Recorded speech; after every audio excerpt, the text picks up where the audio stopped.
అన్నయ్య ఎందుకు వాళ్ళని అట్లా క్వశ్చన్ చేస్తున్నాడు? మొదలాయనే దుష్ట సంహారం లోక కళ్యాణం అని చెప్పేసి ఇది కూడా నేను రాసుకున్నాను అనమాట, ఎందుకంటే మర్చిపోవద్దని చెప్పేసి. వేణు సార్ చెప్పారు మాకు స్కూల్లో, మనం ఏదన్నా తప్పు చేస్తున్నా రైట్ చేస్తున్నా ఫస్ట్ మన మనసుకి తెలుస్తుంది అని అంటారు. గట్టి కొట్టింది మూడోసారి, అయినా బాగలేదు. ఇక ఈ చేతులు ఉన్నాయా, ఈ రెండు చేతులు ఇట్లనే పట్టుకుంటారు, ఇట్లనే ఉంటాయి. మీకు ఎప్పుడన్నా సమ్మక్క తల్లి దేవుడు వచ్చినప్పుడు చూసిర్రా? జాతర జరుగుతుంది కదా, ఇప్పుడు జాతర కూడా వస్తుంది కదా, అటు ఇటు తిరుగుతున్నారు వాళ్ళు, డ్యాన్స్ వేస్తున్నారా లేకపోతే వాళ్ళకి దేవుడు వచ్చిందా? ఇది ఆమెమో ఇట్లా వేస్తుంది అంటే నాగదేవత వచ్చింది అనుకోవాలా, ఎవరు వచ్చిందని అనుకోవాలా? పసుపు కుంకుమ ఇవ్వకూడదా?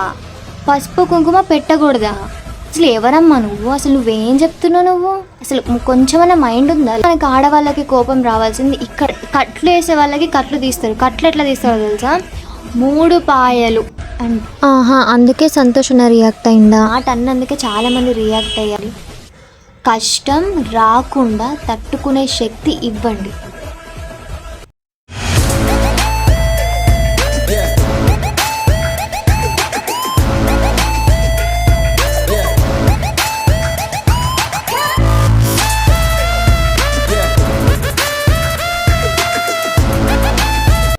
హాయ్, హలో, నమస్తే, welcome back to my channel Bhavya's world.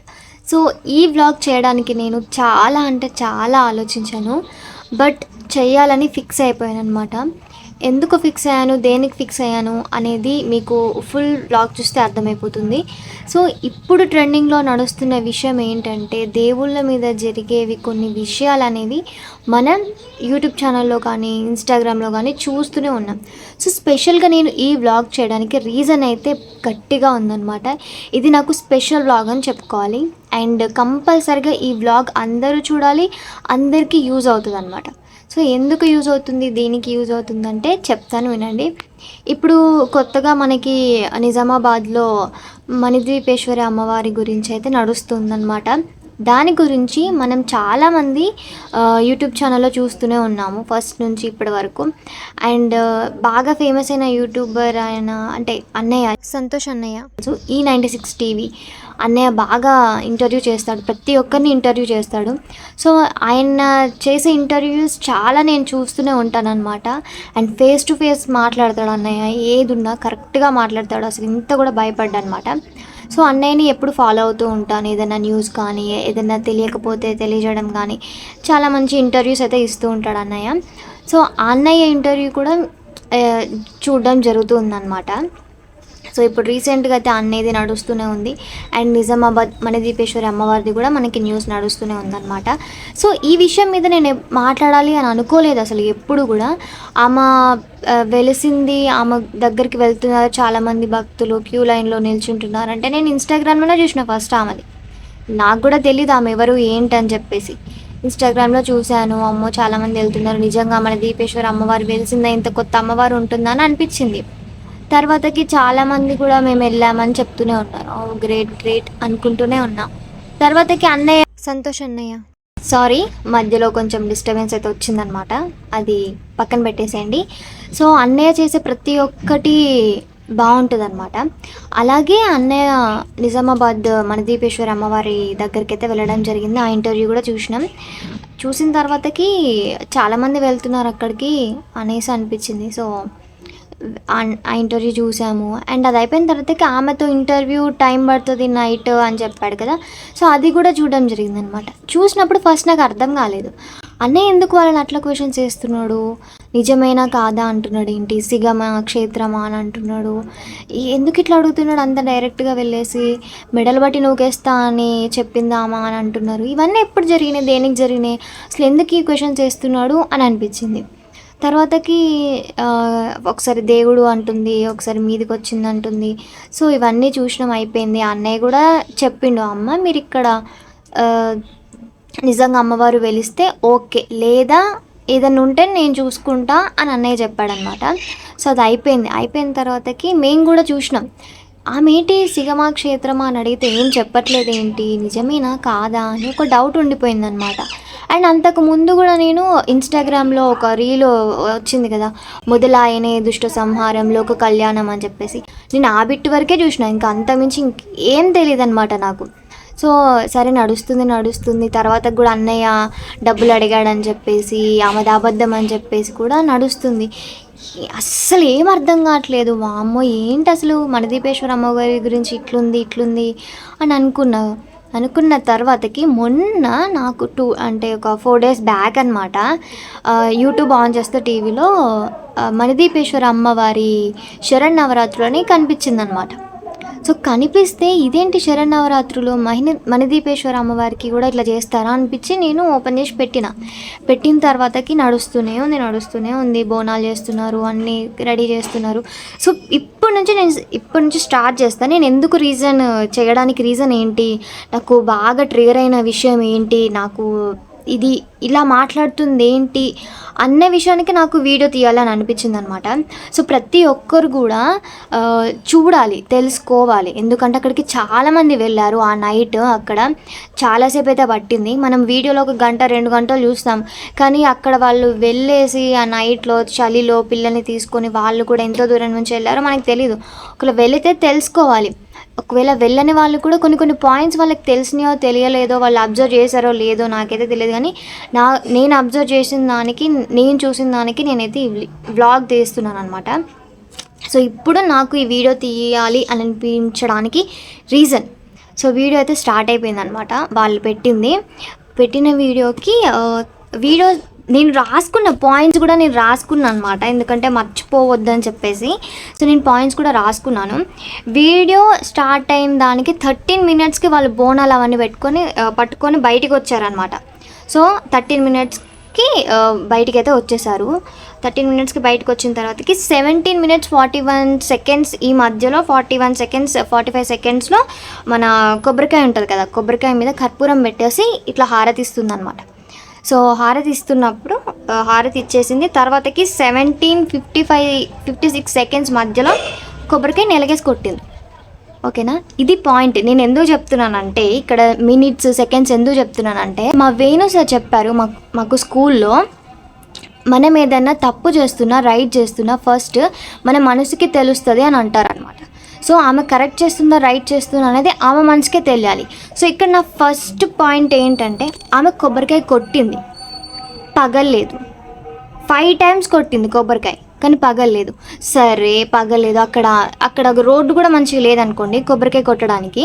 So అది మీరు ఎప్పుడు నడిచే వేనే కదా, సో మీకు తెలుస్తుంది కదా, ఇక్కడ కొబ్బరికాయ కొడితే పగలదు, ఏదైనా సుత్తన్న పెట్టుకోవాలి కొబ్బరికాయ కొట్టడానికి, లేదంటే ఒక బండన్న పెట్టుకోవాలని కామన్ సెన్స్ మినిమం అయితే తెలుస్తుంది కదా. సో అది పెట్టుకోలేదు. ఆమె కొట్టింది 55 seconds టైంలో 5 times కొట్టింది అనమాట, పగలే. మళ్ళీ 18 minutes అయింది. 18 minutes 4 seconds వరకు మళ్ళీ మధ్యలో కట్ చేశారు. అండ్ మళ్ళీ 18 minutes 11 secondsకి మళ్ళీ 3 సార్లు కొట్టింది, గట్టి కొట్టింది 3వ సారి, అయినా పగలేదు. ఇక ఆ తర్వాత కూడా ఒక 18 minutes 41 secondsకి పూజారి ఒక బండ తీసుకున్నాడు అనమాట. ఒక బండ తీసుకొని ఒక్కటేసారి గట్టిగా వేసిండు. నేను గట్టి అయ్యేసరికి ఆ దెబ్బకి పగిలింది. సో ఆమె మణిదీపేశ్వర జ్యోతి గారు, ఆమె అమ్మవారి కోసమే చేస్తుంది కదా శరన్నవరాత్రులు. మీరు చేసేది కరెక్ట్ అయ్యేది ఉంటే కొబ్బరికాయ ఎందుకు పగలదు? ఇక్కడే తెలిసిపోతుంది మనం చేసే ప్రతి ఒక్క అమ్మవారికి. జస్ట్ మినిట్, మనం చేసేది మంచి పని అయితే అది కొబ్బరికాయలోనే తెలిసిపోతుంది అనమాట. సో ఇక్కడే ఆమెది ఫ్లాప్ అయిపోయింది, కొబ్బరికాయ పగలలేదు. సో ఇది ఫస్ట్, మనం ఏదైనా దేవుళ్ళకి చేసినా, ఏదైనా మంచి శుభకార్యం చేసినా ఫస్ట్ మనం కొట్టే కొబ్బరికాయలోనే తెలిసిపోతుంది అది మనం చేసేది మంచిదా కాదా, కరెక్టా లేదా అనేది తెలిసిపోతుంది అనమాట. సో అందుకే నేను క్వశ్చన్ వేయండి, ఇక్కడ మీరు క్వశ్చన్ చేసుకోండి. మనము ఏదైనా మంచి పని చేస్తున్నామా చెడ్డ పని చేస్తున్నామా అనేది ఫస్ట్ మన మనసుకే తెలుస్తుంది. మా సార్ మాకు స్కూల్లో చెప్పారు కాబట్టి నేను ఇప్పుడు ఇక్కడ యూజ్ చేస్తున్నాను అనమాట ఇది. సో కొబ్బరికాయ పూజారి గారు కొట్టారు, అయిపోయింది. ఆ తర్వాతకి 23 minutesకి డ్యాన్స్ అనేది స్టార్ట్ అయిపోయింది. అంటే మళ్ళీ రథం తీసుకొస్తున్నారు, ఆమె ఇక్కడ నుంచి నడుచుకుంటూ వస్తుందన్నమాట. సో అక్కడ నుంచి నడుచుకుంటూ వస్తున్నప్పుడు నేను గెలిచాను అని అరుచుకుంటూ వస్తూ ఉన్నారనమాట ఆమె. సరే అది అయిపోయింది, అది కూడా పక్కన పెట్టేసేయండి. ఆ తర్వాతకి 42 minutes 22 secondsకి బొట్టు పెట్టడం స్టార్ట్ చేసింది. ఇక్కడ కూడా నేను బాగా అబ్జర్వ్ చేసిన, ఇక్కడ చాలామంది అయితే వచ్చి కూర్చున్నారనమాట. చాలామంది ఉంటారులే, మనం బొట్టు పెట్టడానికి గంధం పెట్టడానికి చాలా టైం అయితే పడుతుంది అనమాట. సో మళ్ళీ ఆ తర్వాతకి 46 minutes 45 secondsకి మళ్ళీ అందరికీ బొట్టు పెట్టడం స్టార్ట్ చేసింది. బొట్టు పెట్టడం స్టార్ట్ చేసినప్పుడు ఇక్కడ కూడా ఇంకొక పాయింట్ ఏంటంటే, ఎవరైనా లక్ష్మీ వ్రతానికో సత్యనారాయణ వ్రతానికో ఇంట్లో ఏదైనా వ్రతం చేసుకుంటే ఆడవాళ్ళం వెళ్ళినప్పుడు అక్కడికి వచ్చిన వాళ్ళకి చక్కగా కుంకుమ, గంధం, కాళ్ళకు పసుపు పెడతారు. ఆమె బొట్టు ఎలా పెడుతుందంటే ఇట్లా పెట్టేసి ఇట్లా రాసేస్తుంది, గబ్బా రాసేస్తుంది అనమాట. సరే, చాలామంది ఉన్నారనుకోండి అక్కడ, అందుకే టకటక పెట్టేస్తుంది అని అనుకోవచ్చు. ఇంకొకటి ఏంటి, బొట్టు ఇప్పుడు ఒక ఆమె వచ్చి నాకు బొట్టు పెట్టింది అనుకోండి, మనం తిరిగి ఆడవాళ్ళం ఏం చేస్తాం, మళ్ళీ అలాగే మనం కూడా కుంకుమ తీసుకొని ఆమెకు నుదుటి మీద పెట్టేసి ఇట్లా గంధం పెడతామా లేదా? అక్కడ అది కూడా లేదు, అది కూడా ఆమె పెట్టించుకోలేదు. జస్ట్ ఈమె అందరికీ పెట్టింది. బొట్టు పెట్టే విషయంలో కూడా నాకు రాంగ్ అని అనిపించింది. 1 అవర్కి ఇంకా మైక్ తీసుకునే వాళ్ళు పూజ అదేదో చేశారు సంథింగ్, అదంతా అయిపోయిన తర్వాతకి మైక్ తీసుకుందామే. మైక్ తీసుకున్న తర్వాతకి మణిద్వీపేశ్వరి వర్ణన చదువుతుందన్నమాట. మణిద్వీపేశ్వరి వర్ణన మొత్తం 32 ఉంటాయి. వర్ణన మొత్తం 32. ఆమె ఎక్కడి నుంచి స్టార్ట్ చేసింది? 27th 14 లోకములందు అక్కడి నుంచి స్టార్ట్ చేసిందనమాట. మణిద్వీపేశ్వరి వర్ణన అనేది 27th నుంచి స్టార్ట్ చేసింది. ఇక అక్కడి నుంచి నాకు పాయింట్స్ వస్తూనే ఉన్నాయి, చెప్తూనే ఉంది. మైక్ తీసుకొని ఆమె మీదకి దేవుడు వచ్చిందా లేకపోతే ఆమె మాట్లాడుతుందా అనేది ఫస్ట్ నాకు అర్థం కాలేదు. ఫస్ట్ ఆమె మీదకి దేవుడు వచ్చిందా రాలేదా అని. ఫస్ట్ ఆఫ్ ఆల్ అందరికీ పాతకాలంలో కొంతమంది పల్లెటూరులో ఉంటారు, అమ్మమ్మలు, నానమ్మలు, లేకపోతే జేజమ్మలు వాళ్ళు ఉంటారు కదా. ఆ టైంలో అలా ఉన్న వాళ్ళకి దేవుళ్ళు అనేవి వస్తూ ఉంటాయి. పల్లెటూరులో ఉన్న వాళ్ళకి తెలుస్తుంది, డెఫినెట్గా దేవుళ్ళు వచ్చే వాళ్ళు ఉంటారు. జేజమ్మ వాళ్ళకి, అమ్మమ్మ వాళ్ళకి, నానమ్మ వాళ్ళకి వస్తూనే ఉంటాయి. వచ్చిన వాళ్ళకి తెలుస్తుంది కదా. జ్యోతి గారు, మీరు ఈ వీడియో చూస్తున్నా తెలుసుకుంటారు, చూడని వాళ్ళకి కూడా తెలుస్తుంది. ఫస్ట్ ఆఫ్ ఆల్ ఎవరి మీదకైనా దేవుడు, ఆడవాళ్ళ మీదకి దేవుడు వస్తుందనంటే ఫస్ట్ దేవుడు వచ్చినప్పుడు ఎట్లా చేస్తారు తెలుసా? వాళ్ళు హెయిర్ లీవ్ చేసుకుంటారు. దేవుడు వచ్చినప్పుడు హెయిర్ అనేది లీవ్ చేసుకునే ఉంటారు. మళ్ళీ ప్లస్ సెకండ్ ఏంటంటే, వాళ్ళు ఈ చేతులు ఉన్నాయా, ఈ 2 చేతులు ఇట్లనే పట్టుకుంటారు, ఇట్లనే ఉంటాయి. మీకు ఎప్పుడన్నా సమ్మక్క తల్లి దేవుడు వచ్చినప్పుడు చూసిర్రా? జాతర జరుగుతుంది కదా, ఇప్పుడు జాతర కూడా వస్తుంది కదా. సమ్మక్క తల్లి దేవుడు వచ్చినప్పుడు ఇట్లనే పట్టుకుంటారు వాళ్ళు. దేవుళ్ళు వచ్చిన వాళ్ళు ఇట్లనే ఉంటారు, అసలు చేతులు విడదీయరు, జడ విరబోసే ఉంటుంది, చేతులు ఇట్లనే ఉంటాయి, కళ్ళు మూసుకొనే ఉంటారు, ఇట్లనే కళ్ళు మూసుకొని ఇట్లనే ఉంటారు. వాళ్ళు ఎంతసేపు అయినా సరే ఇట్లనే ఉంటారు. ఇవి 2 పాయింట్స్. ఒకటి హెయిర్ లీవ్ చేయడం, 2 ఇది పెట్టుకోవడం, 3 కళ్ళు మూసుకోవడం. ఓకేనా? ఇది కళ్ళు మూసుకోవడం. సరే, ఇది కూడా మీకు రాంగ్ అనిపించిందని అనుకుందాం. సారీ, మధ్యలోనే మర్చిపోయినా. డ్యాన్స్ చేశారు కదా వాళ్ళు, అంతా అయిపోయింది, అక్కడికి వచ్చారు కదా, 3 ఆడవాళ్ళు అటు ఇటు తిరుగుతున్నారు. వాళ్ళు డ్యాన్స్ చేస్తున్నారా లేకపోతే వాళ్ళకి దేవుడు వచ్చిందా? ఆమెమో ఇట్లా చేస్తుంది అంటే నాగదేవత వచ్చింది అనుకోవాలా, ఎవరు వచ్చిందని అనుకోవాలా? నిజంగా అమ్మవారు దేవుడు వస్తే ఎట్లా ఎగురుతుందో తెలుసా మీకు? అసలు నాకు అర్థం కావట్లేదు. పిచ్చిగా ఎగురుతున్నారు. ఆమంటే అక్కడికి ఇక్కడికి నడుస్తుంది, గేట్ దగ్గర నుంచి ఇక్కడికి నడుస్తుందంటే వదిలేయండి. ఆ ముసలాం ఆమె అనుకుంటా. నీకు మోకాలు నొప్పులు రాలేదా అమ్మమ్మ? నీకు మోకాలు నొప్పులు రాలేదా? ఇట్లా చేస్తున్నావు. ఇంకొక ఆమె నిల్చొని ఉంది, ఆమె పింక్ కలర్ శారీ కట్టుకున్నట్టుంది. ఆమె అటు పోతుంటే ఈమె అడ్డుకుంటుంది. అంటే ఆమెకు కూడా దేవుడు వచ్చిందా? అసలు మీకు దేవుడు వచ్చి ఎగిరినరా లేకపోతే డ్యాన్స్ వేయాలని ఎగిరినరా? ఎట్లా ఎగిరిర్రు మీరు? ఇంకొక ఆమెను పోయి గుంజుకొని వచ్చింది, ఇంకొక ఆమె కూడా ఇట్లా పెట్టుకున్నది. అసలు ఏం చేస్తుండ్రు మీరు? నాకు అర్థం కావట్లేదు. ఆ పిచ్చి గెంతులేంటి, మీరేంటి? దీని తర్వాత ఆమె మైక్ తీసుకుందనమాట. నేను ఇది మధ్యలో మర్చిపోయినా. ఓకే, దేవుడు వచ్చిన వాళ్ళు ఇట్లుంటారనమాట. ఇక్కడ నాకు ఫస్ట్ ఏమైందంటే, ఇక్కడ నాకు కోపం ఎక్కడ వచ్చింది చెప్పనా? ఇక్కడే వచ్చింది నాకు కోపం, ఇక్కడే వచ్చింది. ఎందుకనంటే ఆమె అంటుంది ఏంటంటే, జ్యోతి గారు, నేను పసుపు కుంకుమ బొట్టు పెట్టి 9 పువ్వులు ఇవ్వండి, 108 పువ్వులు ఇవ్వండి 9 మంది ముత్తైదులకై అనేదో చెప్పింది. అండ్ 108 కొబ్బరికాయలు కొట్టమని నేను చెప్పను, ఏ దేవుడు చెప్పరు, అది మీరే సృష్టించుకున్నారని చెప్తుంది. అస్సలు ఇక్కడ సర్రలు వేసింది నాకు బీపీ. అసలు నిజంగా ఎంత కోపం వచ్చిందంటే అంత కోపం వచ్చింది. పసుపు కుంకుమ ఇవ్వకూడదా? పసుపు కుంకుమ పెట్టకూడదా? అసలు ఎవరమ్మా నువ్వు? అసలు నువ్వేం చెప్తున్నావు నువ్వు? అసలు కొంచెమైనా మైండ్ ఉందా? లెక్చరర్వి కదా నువ్వు. పసుపు కుంకుమ ఇవ్వద్దని ఎట్లా చెప్తున్నావు నువ్వు? అసలు పసుపు కుంకుమ విలువేంటో తెలుసా నీకు? తెలుసా అసలు? ప్రతి ఒక్క అమ్మవారికి ముఖ్యంగా కావాల్సింది ఏంటి తెలుసా? నువ్వు ఆమెకి పట్టు చీరలు పెడతావా, లేకపోతే బంగారం సమర్పిస్తావా, పట్టు వస్త్రాలు సమర్పిస్తావా, అవన్నీ చూడదామే అమ్మవారు. మనకు గుడికి వెళ్ళినప్పుడు మనం ఏం తీసుకెళ్తాం? 5 రూపాయల కుంకుమ, 5 రూపాయల పసుపు, అగరబత్తుల ప్యాకెటు, ఒక కొబ్బరికాయ. వాళ్ళు పిచ్చోళ్ళ గుడి దగ్గర ఉండి ఇచ్చేటోళ్ళు పసుపు కుంకుమ అండ్ పువ్వులు అండ్ గాజులు. ఇవి ముఖ్యంగా అమ్మవారికి కావాల్సిన వస్తువులు ఇవి. పసుపు, కుంకుమ, గాజులు, అగరబత్తులు, పువ్వులు. అమ్మవారికైనా ఏ ఆడవాళ్ళకైనా పసుపు కుంకుమ అనేది చాలా ఇంపార్టెంట్. అరే పసుపు కుంకుమ బొట్టు ఎందుకు పెడతారు తెలుసా? పెళ్ళైన వాళ్ళకి. మీరు అట్లా చెప్పారు అనుకోండి, అక్కడికి చాలామంది పిల్లలు అయితే వచ్చారు, చిన్నపిల్లలు, ఆడవాళ్ళు అండ్ ఇంకా పెళ్ళి కాని వాళ్ళు కూడా వచ్చే ఉంటారు.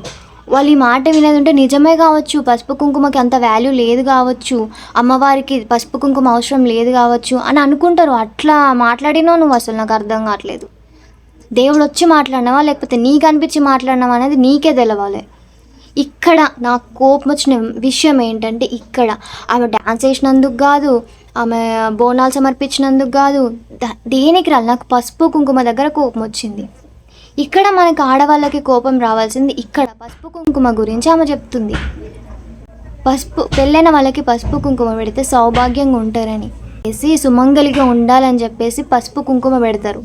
ఎవరైనా కొత్తగా పెళ్ళైన వాళ్ళ ఇంటికి వచ్చిర్రు అనుకోండి, ఫస్ట్ వాళ్ళు వెళ్ళిపోతున్నారంటే కుంకుమ గంధం పెట్టి పంపిస్తారు వాళ్ళకి. ఇది కూడా తెలీదా మీకు? నాకు అర్థం కావట్లేదు. అండ్ ఇంకొకటి ఏంది, 108 కొబ్బరికాయలు కొట్టొద్దు. 108 కొబ్బరికాయలు దేవుడు అడుగుతుందా? నీకు చెప్పిందా దేవుడు నాకు 108 కొబ్బరికాయలు కొట్టు అని? అసలు ఎందుకు కొడతారో తెలుసా? అవి ఒక మనిషికి వాళ్ళకి ఏదైనా కష్టం వచ్చింది అనుకోండి, ఒక ఇంట్లో వాళ్ళ కూతురుకో వాళ్ళ కొడుక్కో ఏదైనా హెల్త్ బాగాలేదు, ఇక ఒక స్టేజ్లో ఉన్నారు అని వాళ్ళ బాధలో ఉన్నప్పుడు, లేదంటే వాళ్ళకి ఏదైనా తీరని కోరిక ఉన్నప్పుడు, తల్లి తండ్రి దేవుడా నాకు ఈ కోరిక నెరవేరితే నీ గుడికి వచ్చి 108 కొబ్బరికాయలు కొడతా అని మనుషులు కోరుకుంటారు, మనుషులు మొక్కుకుంటారు. దేవుడు కొట్టమని చెప్పదు ఎక్కడ. మన మనుషులమే మా కోరిక నెరవేర్చినావు దేవుడా, నువ్వు మమ్మల్ని ఈ కష్టం నుంచి బయటికి గట్టెక్కించినావు, అందుకే నీకు 108 కొబ్బరికాయలు కొడితే నీ గుడికి వచ్చాను మొక్కుతారు. దేవుడు అడుగుతుంది ఎక్కడన్నా? అడగదు. ఇది సెకండ్ పాయింట్. ఇంకోటి ఏంటి, డ్రెస్సుల గురించి మాట్లాడినందుకే పోలీస్ కేసులు దాకపోయింది, ఎంతోమంది రియాక్ట్ అయ్యారు. మరి ఈవిడ పసుపు కుంకుమ గురించి మాట్లాడుతుంది, ఆడవాళ్ళ పసుపు కుంకుమ గురించి. మరి ఇక్కడ ఎందుకు మాట్లాడట్లేదు ఎవరు?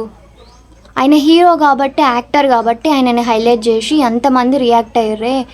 మరి ఈమె ఒక ఆడామ కదా, మరి మొగైన మాట్లాడినందుకు అంత రియాక్ట్ అయ్యారు డ్రెస్ కోసం. మరి ఈవిడ ఆడవాళ్ళ పసుపు కుంకుమ గురించి మాట్లాడుతుంది, 108 కొబ్బరికాయల గురించి మాట్లాడుతుంది, 108 పువ్వుల గురించి మాట్లాడుతుంది. మరి దీని గురించి ఎవరు మాట్లాడరేంటి? ఇక్కడ కదా కోపం రావాల్సింది. పసుపు కుంకుమ గురించి అట్లా మాట్లాడుతుందని దీని గురించి ఎందుకు మాట్లాడట్లేదు? మాట్లాడండి, దీనికోసం మనం మాట్లాడాలి. 1:10:22 ఏమన్నదంటామే, కష్టపడ్డ వాళ్ళే కష్టపడాలా, వాళ్ళు సుఖపడొద్దా? ఓకే, పాయింట్ గుర్తుపెట్టుకోండి. కష్టపడ్డ వాళ్ళే కష్టపడాలా, వాడికి సుఖం వద్దా అని అంది. నాకు పూజలొద్దు, పునస్కారాలు వద్దు, ఏ వద్దు, నామస్మరణ చేయండి అని చెప్పింది. అంటే ఎప్పుడు జపించుకుంటూ ఉండాలి. మీరు మధ్యలో 27th పారాయణ నుంచి చదివిన అదే ఫస్ట్ నుంచి ఎందుకు చదవలేదు? ఫస్ట్ నుంచి ఇది రాదా? మణిదీపేశ్వరి వర్ణన అంటే ఓన్లీ 27th నుంచి 32 వరకు కాదు, ఫస్ట్ నుంచి 32 వరకు చదవాలి వర్ణన అంటే. అది మొత్తం 9 సార్లు చదువుకుంటుండాలి వర్ణన.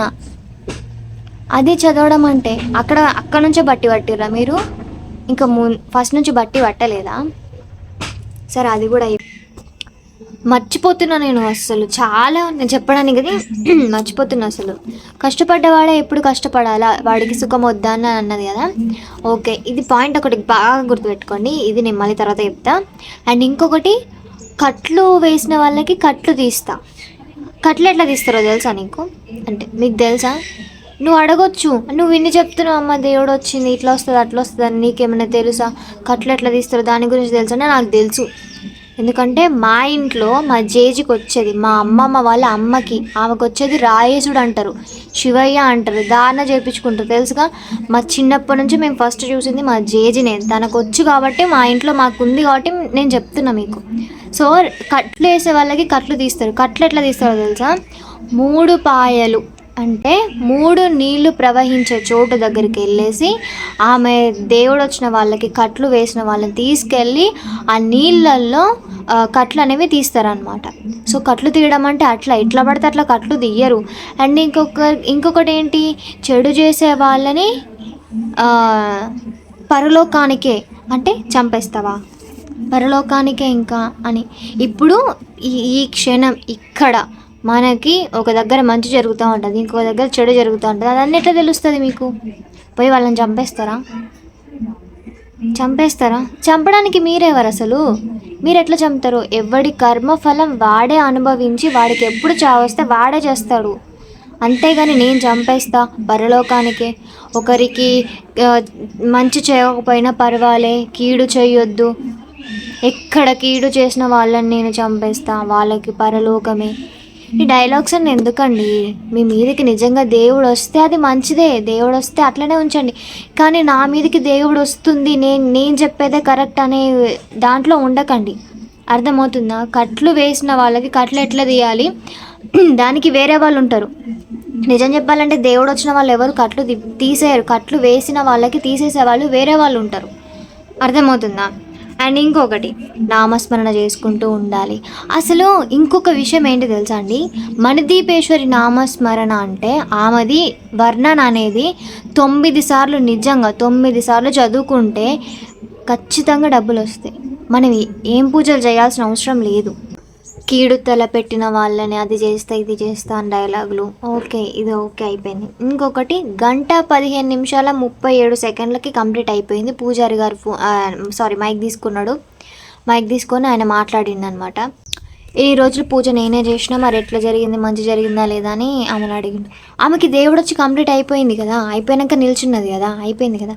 మళ్ళీ మైక్ తీసుకుంది. మళ్ళీ మైక్ తీసుకొని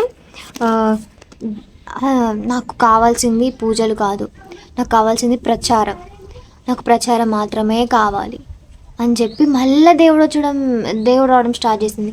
అంటే ఒక్కసారి దేవుడు వచ్చింది అనుకోండి, ఒక్కసారి దేవుడు వస్తే ఆమె చేసుకొని కంప్లీట్ అయ్యి వెళ్ళిపోతుంది, మళ్ళీ వెంటనే రాదు. ఒక్కసారి ఆమె దేవుడు వస్తే గంట ఉంటుందా, లేకపోతే కొద్దిసేపటి వరకు ఉంటుందా, అది అంతవరకే. కానీ అంతసేపు వెళ్ళిపోయింది శాంతి కాదు. శాంతి అయిపోయిందంటే మళ్ళీ రాదు. అర్థమవుతుందా? ఇక్కడ అసలైన పాయింట్ ఏంటంటే గుమ్మం నుండి నెట్టేస్తా, ఇది సంతోష్ అన్న చెప్పిండు కదా ఆ ఇంటర్వ్యూలో, గుమ్మం మెడలు బట్టి బయటికి నెట్టేస్తా అని. ఆ పాయింట్ ఎక్కడుంది, ఎక్కడ మాట్లాడిందని నేను అనుకుంటా ఉన్నా అనమాట. సో ఇక్కడ చూసిన నేను, అందుకే సంతోష్ అన్న రియాక్ట్ అయిందా, మాట అన్నందుకే చాలామంది రియాక్ట్ అయ్యారు, చెప్పిండు కాబట్టి అన్నయ్య అక్కడికి వెళ్ళిండు, దీని గురించి మాట్లాడిండు అని నాకు అప్పుడు అర్థమైందనమాట. ఆయన రియాక్ట్ అవ్వడంలో తప్పేం లేదు, కరెక్ట్గా రియాక్ట్ అయ్యిండు ఆయన. సో గుమ్మం బయట నుంచి నెట్టేస్తా. ఇప్పుడు ఏమన్నావు నువ్వు, ఆస్తులు అంటే ప్రైవేట్ ఉద్యోగం, ఇక్కడ ఇది చెప్పేటప్పుడు ఫస్ట్ ప్రైవేట్ ఉద్యోగం, ప్రభుత్వ ఉద్యోగం అనేవి ప్రైవేట్ ఉద్యోగం అన్నది. అంటే ప్రైవేట్ ఉద్యోగం ఉన్న వాళ్ళకి ప్రభుత్వ ఉద్యోగం రానివ్వదంట, ఉన్న దాంట్లోనే సర్దుకోవాలంట. ఎక్కడో స్థలం ఉంది అది అమ్ముడు పోవాలి తల్లి అని అంటే అమ్ముడు పోనివ్వదంట, అట్లనే ఉండాలంట. నేను విదేశాల్లోకి వెళ్ళి చదువుకోవాలి అని అంటే వాళ్ళు విదేశాలకు వెళ్ళొద్దంట, ఇక్కడనే ఉండాలంట. ఇవి చాలా అంటే చాలా రాంగ్. ఇక్కడ మాట్లాడినప్పుడే అక్కడ అర్థం చేసుకోవాలి అక్కడ ఉన్నది తప్పు అని. ఆమె ఒంటి మీదకి వచ్చింది దేవుడు కాదు, ఆమె కావాలని మాట్లాడి. ఇప్పుడు ఎందుకు తప్పు అని అంటున్నానంటే, ఒక ఆటో డ్రైవర్ ఉన్నాడు, ఆయనకి సొంత ఆటో లేదు, వేరే వాళ్ళ ఆటో తీసుకొని ఒక రోజుకి నడుపుకొని రోజుకి 200-300 ఇచ్చుకుంటాడు. అలాంటి వాళ్ళు ఏం కోరుకుంటారు, తల్లి నాకు సొంత ఆటో ఉంటే వాళ్ళకి ఇచ్చుకునే కిరాయి డబ్బులే నాకు మిగులుతాయి కదా, నాకు సొంత ఆటో కావాలి తల్లి అని కోరుకుంటాడు. అది తప్ప? అది కోరుకోవడంలో తప్పేం లేదు కదా, అది స్వార్థమా? అలా కోరుకోవడం, సొంత ఆటో కావాలనుకోవడం స్వార్థమా? అండ్ ఇంకొకటి, ఒక మిడిల్ క్లాస్ ఫ్యామిలీ ఉంటుంది, ఒక తండ్రి ఉంటాడు. ఆ తండ్రికి ఊర్లో ఒక ఎకరమో ఏదో స్థలం ఎక్కడో ఉండుంటుంది. వీళ్ళ పిల్లలు చదువుకుంటారో, లేకపోతే ఆడపిల్లలు ఉన్నవాళ్ళు, లేకపోతే మగ ఆయన స్టడీస్కి, ఎవరో స్టడీస్ కోసమో, లేకపోతే ఆడపిల్ల పెళ్లి చేయడం కోసమో ఉంటుంది కదా, ఈ రెండిట్లో లేదో ఒకటి. ఆ స్థలం అమ్ముడు పోతే అది వీళ్ళ స్టడీకో లేకపోతే వీళ్ళ పెళ్ళికో యూజ్ అవుతుంది. అది కోరుకోవడం కూడా స్వార్థమేనా? అట్లా అడగడం కూడా స్వార్థమేనా? ఇక్కడ అర్థం కావట్లేదు ఆమె ఏం చెప్తుంది, ఏం మాట్లాడుతుంది అనేది. ఇవే కదా అసలైన పాయింట్స్. తప్ప రైటా అనేది మనకి తెలియడానికి ఇవే పాయింట్స్ ఉన్నాయి కదా.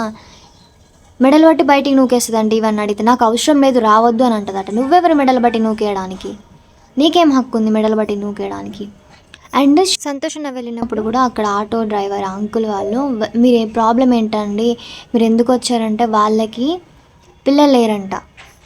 అట్లా ఎందుకు వచ్చారు వాళ్ళు? అక్కడ మనదీపేశ్వరి అమ్మవారు ఉన్నారే, ఇక్కడ కొత్త అమ్మవారు వెలిసింది, మాకు పిల్లలు కలుగుతుంది కావచ్చు అనే హోప్తోనే కదా వాళ్ళు వచ్చింది. అలాంటి వాళ్ళు రావద్దా? ఎవరు చెప్పింది? ఏ అమ్మవారు చెప్పింది? ఎక్కడ రాసింది? ఏ అమ్మవారు రాసింది పిల్లలు కోరుకోవద్దు, నాకు ఆస్తులు కావాలని కోరుకోవద్దు, నాకు కోట్ల లక్షలు కావాలని కోరుకోవద్దు అని? ఎందుకు కోరుకోవద్దు? ఒక మిడిల్ క్లాస్ ఫ్యామిలీ లేకపోతే ఇంకా చిన్న నిరుపేద కుటుంబాలు ఎవరైనా కోరుకుంటారు నాకు డబ్బులు కావాలని చెప్పేసి. నువ్వెట్లా చెప్తావు డబ్బులు కావద్దని? అడగొద్దు లక్షల కోట్లు మనకు అనగానే వస్తున్నాయా?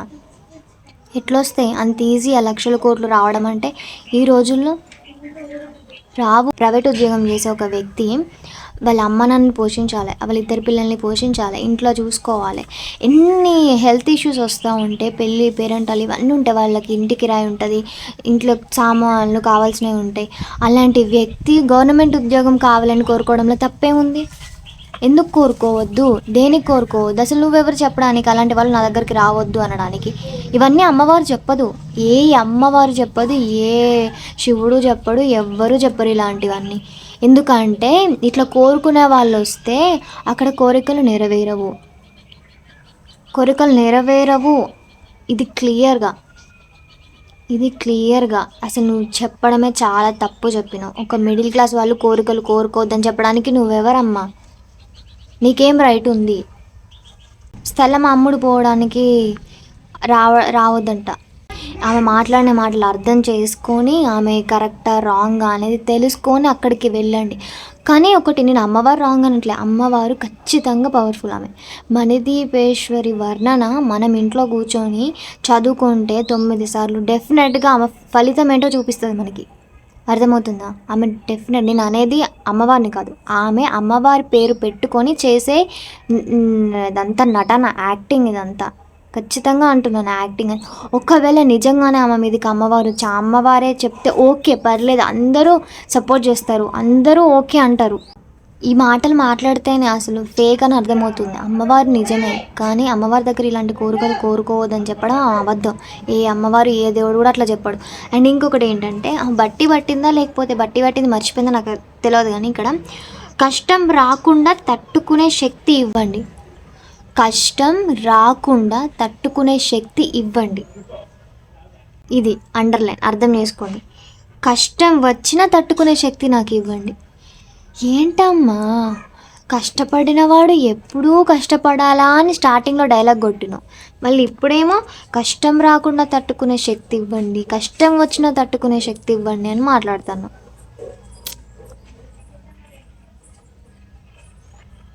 ఏంటి కరెక్టేనా? ఇవి ఆమె మాట్లాడే మాటలు ఇవి కరెక్టేనా? ఎలా నమ్మి వెళ్తున్నారు మీరు అక్కడికి? చాలామంది ఈ మాటలు మాట్లాడుతుంటే అక్కడికి వెళ్ళిన వాళ్ళు లైవ్గా చూసిర్రు కదా, మీకు అనిపించలేదా ఇవేంటి ఇట్లా మాట్లాడుతుంది అని? నా దగ్గరికి రావద్దు, ఇలాంటి కోరికలు కోరుకునే వాళ్ళు రావద్దు, నిస్వార్థంగా ఉండేవాళ్ళు రావాలి, భక్తితో ఉండేవాళ్ళు రావాలి. వాళ్ళందరూ నమ్మే నిజంగా మనదీపేశ్వరి అమ్మవారు ఉందని చెప్పి అమ్మవారిని నమ్మి వచ్చారు, కానీ మిమ్మల్ని నమ్మి రాలేదు వాళ్ళు అక్కడికి. ఇందుకు మెడలు బట్టి నూకేస్తా ప్రచారం, కష్టపడ్డవాడే కష్టపడాలా అని ఆమె చెప్పింది. ఇప్పుడేమో కష్టం వచ్చిన తట్టుకునే శక్తిని ఇవ్వండి అని అంటుంది. ఉద్యోగంలో ఎక్కువ డబ్బులు రావడానికి అంట. ఇప్పుడు ఒక ఇంటికి 10,000 జీతం వస్తే ఎంతమందికి సరిపోతుంది? ఎన్ని రోజులు ఆ 10,000, నెలంతా ఆ 10,000 సరిపోతాయా? 10,000 సరిపోతాయి? ఆ 10,000తో ఎంత నెట్టుకొని వస్తాడు? పిల్లల స్కూల్స్ అని, యూనిఫామ్ అని, ఫీజు అని, ఇవన్నీ ఎన్ని ఉంటాయి అసలు నాకు అర్థం కావట్లేదు. ఎట్లా చెప్తున్నావు ఇవన్నీ నువ్వు? అట్లా ఎట్లా చెప్తుంది? విదేశాల్లోకి వెళ్తే ఆయన అక్కడ ఉద్యోగం చేసి డబ్బులు పంపిస్తే ఇక్కడ వాళ్ళ అమ్మ నాన్న సుఖంగా ఉంటారని అనుకొని విదేశాల్లో జాబ్ రావాలని కోరుకోవడంలో తప్పేముంది? ఆలోచించండి అబ్బా, ఈ విషయాలు ఆలోచించండి. కష్టం రాకుండా కష్టం వచ్చినా తట్టుకునే శక్తి ఎవరు తట్టుకుంటారు ఈ రోజుల్లో? తట్టుకునేంత శక్తి ఉందా? ఎన్ని కష్టాలు వస్తున్నాయి ప్రతి ఒక్క మనిషికి, హెల్త్ బాగాలేక, ఇంట్లో ఆర్థిక ఇబ్బందులతో ఎంతమంది ఎంత సఫర్ అవుతున్నారు. వాళ్ళకి డబ్బులు కావాలని ఉంటుంది, ఓన్లీ మిడిల్ క్లాస్ వాళ్ళకి ఇలాంటి ప్రాబ్లమ్స్ ఉంటాయి. వాళ్ళే వచ్చి గుడ్డిగా నమ్ముతూ ఉంటారు ఇలాంటివి చేసేది వాళ్ళ దగ్గర. వాళ్ళ లైఫ్ బాగుపడుతుందేమో, ఒక్కొక్క డబ్బులు ఎక్కువ వస్తాయి, మా పిల్లలకి ఒక డ్రెస్ ఎక్కువగా కొనొచ్చు, ఒక పూట తిండి ఎక్కువగా పెట్టవచ్చు, వాళ్ళు అడిగిన బొమ్మలు ఇవ్వచ్చు అని మిడిల్ క్లాస్ పేరెంట్స్ ఆలోచిస్తూ ఉంటారు. ఇంకొంతమంది ఏంటంటే మా పిల్లలు స్టడీకి కాలేజ్ అట్లా ఉపయోగపడుతుంది కావచ్చు, అమ్మవారి కోరిక నెరవేరుస్తుంది కావచ్చు అని అట్లా వస్తూ ఉంటారు. ఈ విషయంలో నేను అసలు మాట్లాడద్దు అనుకున్నా, కానీ ఈ పాయింట్లో నాకు కోపం వచ్చింది. పసుపు కుంకుమ విషయంలో కోపం వచ్చింది కాబట్టి నేను మాట్లాడాలనుకున్నా. అండ్ ఇంకొకటి, మెడల్ పట్టి నూకేస్తానన్నది కదా, ఈ కోరికలు కోరుకుంటే నువ్వెవరు అసలు మెడల్ పట్టి నూకేయడానికి? ఒక్కసారి మెడల్ పట్టి నూకేయమ్మా. ఎవరైనా డైరెక్ట్గా డేరున్న వాళ్ళు ఎవరైనా సరే వెళ్ళేసి నాకు ఈ స్థలం అమ్ముడు పోవాలి అని కోరుకొని డైరెక్ట్గా అమ్మ చెప్పండి, ఆమె మెడల్ పట్టి నూకేస్తుందా లేదని తెలుస్తుంది. డేర్ చేయండి ఎవరైనా ఒకళ్ళు. ఇలా ఇన్ని డౌట్స్ ఆమె వీడియోలోనే క్లియర్గా ఉంది కదా, ఆ మాటలకి మీకు ఎక్కడ డౌట్ రాలేదు, ఎక్కడ క్వశ్చన్ చేయాలని అనిపించలేదు? డెఫినెట్గా ఇలాంటి విషయంలో క్వశ్చన్ చేయాలి. దేవుళ్ళ విషయంలో ఆటలు ఆడుకోవద్దు. మళ్ళీ ఇంకొకటి చెప్పింది కదా సంతోష్ అన్న అని, ఆయన ఎన్ని ఇంటర్వ్యూస్ చేసిండు, నేను చూస్తూనే ఉన్నాను, చూశాను కూడా. ఆయన డబ్బులు అడిగిండంటే అస్సలు ఎవరికైనా తెలియని విషయంలో తలదూర్చాలని ఎవ్వరికి ఉండదు. నాకు ఈ విషయాలు, దేవుడికి సంబంధించిన విషయాలు నాకు తెలుసు కాబట్టి నేను ఈ వీడియో చేయాలి అని అనుకున్నాను అనమాట. అందుకే ఈ వీడియో చేస్తున్నా. అండ్ సంతోష్ అన్న డైరెక్ట్ కూడా చెప్పిండు అనమాట, నిజంగా నువ్వు చేసేది ఏదైనా ఉంటే, నీ దగ్గర శక్తి ఉంటే నన్ను పండబెట్టు అని కూడా అన్నీ, అంత డైరెక్ట్గా నీకు సవాలిస్తున్నాడు. కాబట్టి మీ దగ్గర నిజం ఉంటే బయటికి రండి, అంతేగాని దేవుణ్ణి అడ్డం పెట్టుకొని అది చేస్తే ఇది చేస్తానని చెప్పకండి. అండ్ ఇంకొకటి ఏంటంటే, నేను చెయ్యొద్దనే అనుకున్నా ఫస్ట్. మా మమ్మీ చెయ్యొద్దని చెప్పింది. ఎందుకమ్మా, వేద పండితులు కూడా మాట్లాడుతాను కదా, సంతోష్ అన్నాడు మనకి ఎందుకు, చాలామంది పెడుతున్నారు కదా, నువ్వు పెట్టకు అని చెప్పింది. కానీ నేను సరే అని దాని జోలికి కూడా పోలే. మళ్ళీ ఇన్స్టాగ్రామ్లో మళ్ళీ వచ్చినాక మళ్ళీ చూసి ఆమెను పెళ్ళ కొడుతుంది. అండ్ ఇంకొకటి, దేవుడు ఉన్నాడంటే, ఏదైనా శక్తి గాలి ఉన్నదంటే లోపలికి వెళ్ళదు. శక్తి ఏదైనా లోపల ఏమన్నా గాలి ధూలో పట్టిందంటే అసలు అమ్మవారి గుడి లోపలికే రానివ్వదు, అసలు రాను కూడా రాదు. దేవుళ్ళు ఉన్నాయంటే లోపలికి కూడా రాదు. మరి నువ్వు లోపలికి పిలిపించుకున్నాక ఎట్లా పోయిందో కూడా నాకైతే అర్థం కావట్లేదు. అది కూడా నాకు మిస్టరీగా అనిపి, ఇంకా చాలా ఉంది కానీ చెప్తా ఉంటే బాగా లెంత్ అయిపోతుంది, సోది అనిపిస్తుంది. కాబట్టి ఈ కొన్ని పాయింట్స్ వరకే చెప్తాను. సో దేవుడు వచ్చింది అని అంటే అది మీకు నిజమైతే నిజమని ఒప్పుకోండి, అంతేగాని దేవుడిని అడ్డం పెట్టుకొని ఇలాంటి పిచ్చి పిచ్చి అయితే చేయకండి. అండ్ ఇంకొకటి, హైదరాబాద్ నుంచి కూడా వాళ్ళు ఫోన్ చేశారు కదా, వేద పండితులు వస్తున్నారని చెప్పేసి. సో వాళ్ళకు కూడా ఆన్సర్ ఇవ్వండి. మీ దగ్గర నిజం ఉంటే నిజం ఒప్పుకోండి, లేదు డబ్బుల కోసమే చేస్తున్నా అంటే అదన్నీ ఒప్పుకోండి. కానీ మళ్ళీ పసుపు కుంకుమ గురించి, అమ్మవారికి సంబంధించిన పసుపు కుంకుమ గురించి కానీ, నా దగ్గరికి ఇలాంటి కోరికలు కోరుకోవద్దు అని చెప్పడం కానీ చెయ్యొద్దు. ఇన్స్టాగ్రామ్లో పిన్ను పెట్టింది, భక్తులు ఇలాంటి కోరికలు కోరుకునే వాళ్ళ దగ్గరికి రావద్దు అన్న తర్వాత చూసినాక నేను చేయాలని గట్టిగా ఫిక్స్ అయినా అనమాట. అందుకే ఫిక్స్ అయినా. సో ఎవరైనా వెళ్ళే వాళ్ళు ఉంటే ఇది చూడండి, ఇలాంటి కోరికలు కోరుకోవద్దని ఏ అమ్మవారు చెప్పదు, ఏ దేవుడు కూడా చెప్పదు అనమాట.